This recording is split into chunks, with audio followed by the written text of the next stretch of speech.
Hey everyone, it's Jeannie for ScrapbookPal's YouTube channel, and I am here today to share this fun card using Spellbinders Open House Door Base and the Sentiment Steps, as well as the Lawn Fawn Brick Stencil. I'm going to be creating a Slimline card because I wanted to use these two die sets together, and I thought it would be perfect and it would only fit on a Slimline card. I decided to start off with a red card base, and I cut that down to the Slimline size, which is 3.5 by 8.5. You can make it larger, but I like this size and it works really well for me. I'm going to start off by using the Lawn Fawn brick stencil with the fired brick distress ink, and I am using my Wendy Vecchi Station, which is a magnetic platform, and it holds down the stencil really well because the magnets are actually really super strong.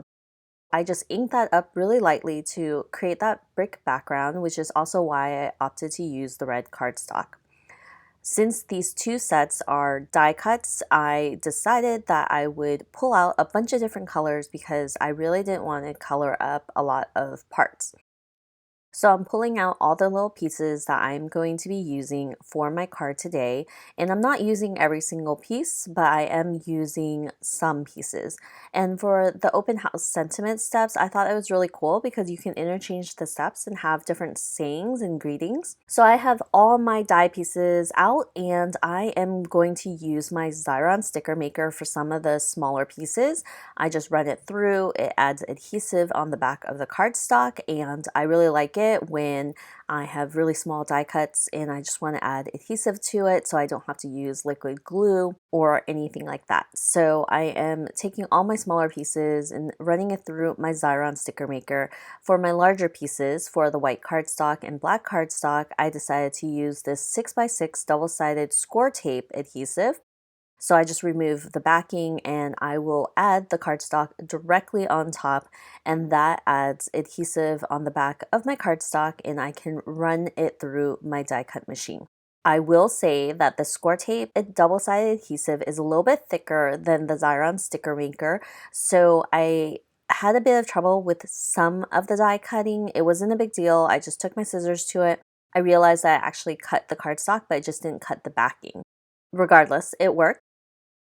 I was able to die cut a ton of items because for the white cardstock, I had a lot more pieces. I wanted to do a red brick background with a white door. So I have quite a few white elements. And for the black cardstock, I just added the 6x6 Scortape double-sided adhesive because black is a very common color and any scraps I have, I can use for later.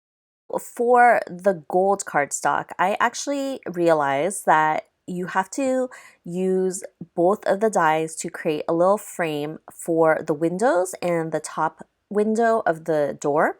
And I didn't realize this, so I had actually die cut the interior by itself, and so it just cut holes. And that wasn't what I wanted. I wanted kind of gold framing, so it just is an additional feature on the card. And I wanted to add the gold elements because it just goes really well with red. Also, I'm a Niners fan, and Niner colors are red and gold, and I just couldn't help myself. For all the accessories of the door, I actually decided to use this gold mirror cardstock because I thought it was just really pretty. It kind of adds an extra element to it, and you can use glitter paper if you wanted to. You can use any color you want. For the windows themselves, I had this idea of using the blue cardstock, which you see on the left-hand side, and also vellum. So the vellum I ran through my sticker maker as well to add the adhesive behind, and I decided to put it on top of the blue. Yes, it doesn't make much of a difference. I could have used the lighter blue, but I wanted to give it kind of a frosty look. Like those windows are kind of frosted so you can't peep in, and that was the look I was going for. It didn't really look that frosty, but it worked. It achieved the look that I wanted to, and so I just stuck with it. For the gold frames, there's a lot of little die pieces in between, so I just use my pick tool to pop them all out, and because I have double-sided adhesive, I didn't have to mess with liquid glue or anything. I'll just release the backing paper and stick it right on the doors or the door windows. I thought this was really pretty. There were 3 of these intricate door pieces or whatever onto the windows, and I thought that it was just a really good point of interest. It kind of looks like it's actual gold hardware. We have a few other items. The doormat, I had to cut two pieces, one for the base and one for the doormat itself because it cuts out the letters and I wanted the base of the doormat to pop through.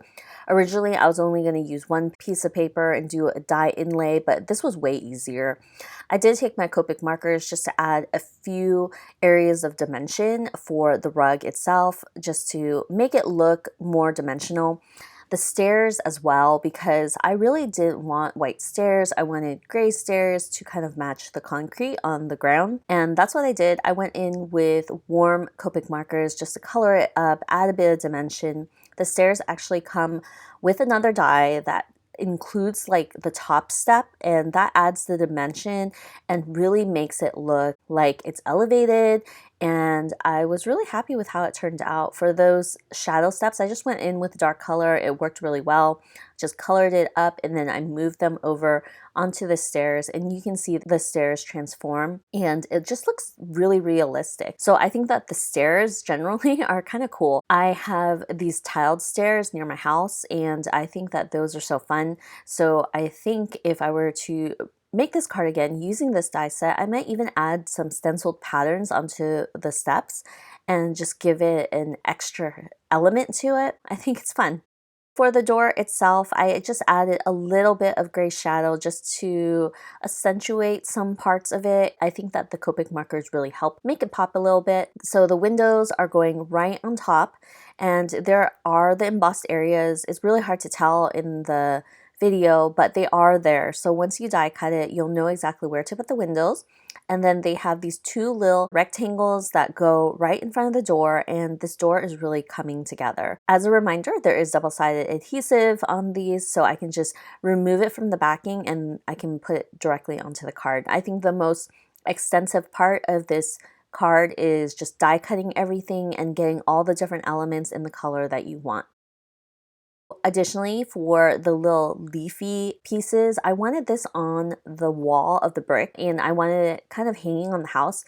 I think it's really fun. I always like, I guess ivy leaves are like hanging on houses and against brick. I just think it's really pretty. Also, I wanted to add a different element of color into the card as well. So I thought the leaves were perfect for that. There are guardrails or handrails for the stairs, and I just added the gold hardware to match everything, and I chose to use black so it matched the doormat. I really like to use all the same colors within a particular card so it looks cohesive. I am using a T-ruler to help me line everything up. I use it to place my door, which is the biggest item, and you'll know that I only stenciled the top part of the Slimline, and that's mainly because I'm going to go in with a gray piece of cardstock and add a set. So I wanted to add like a porch and then also add a dimensional line. It shows where the stairs start and stop. I just wanted to create as much dimension as I could by using my Copic markers. I've only used a few of the Copic markers for this. You don't need an extensive amount of them. I just used some warm grays and I use green for the dimension on the leaves, and that's it. You'll see that this card comes together fairly quickly once I have all the pieces put together. I'm adding the doormat, and then next I'll be adding the stairs. So the stairs will go right in front, and it does look really weird right now because it makes no sense, right? There's stairs leading up to a doorway, but you're not elevating the house itself. So I kind of create a line where the stairs begin, and I will use that to blend down, and that kind of creates the look that you're walking upwards and there's space on the side and you have this porch area before you get to the actual door. So I hope that you can tell that's what I was going for. I think it looks right, but honestly, I live in San Francisco and we definitely don't have stairs leading up to our houses in all areas. Like for me, the stairs are inside the house versus outside. Different places have different styles of houses. And this is one that I just imagined because I wanted to add the dimension and I also wanted to include the stairs here. For the handrails, I thought that was a really cute element to the house as well. They were a little bit more finicky. I did use that Scortape double-sided adhesive, so I was able to lift it up and shift it as I needed to because I just didn't get the placement right. I actually had to refer back to the back of the packaging just to see how they did it, to make sure that it didn't look really funky. And I realized that I would push them in a little bit more, and it really worked out. Sometimes if you're unsure about how to put stuff together, usually the company will have an example for you on their packaging or on their website. It doesn't hurt to check because sometimes you just don't know what pieces are, you don't know how it's supposed to be set up. And that's what I did. I just double checked on the packaging and I was able to figure out how to put the handrails, and I think it looks really cool. So I'm just adding the leaves as an extra touch, and it really brightens up the card. I am so happy with how this turned out. I rarely do die cut cards, but when I do them, I wish that I do them more often. So this is a perfect one for just a fun hello card, and you can change the sentiments using the steps in the sentiment steps set and change it for a holiday or a birthday or anything you want. That is it for today's card. I hope you enjoyed it, and I will see you guys next time with another video. Bye!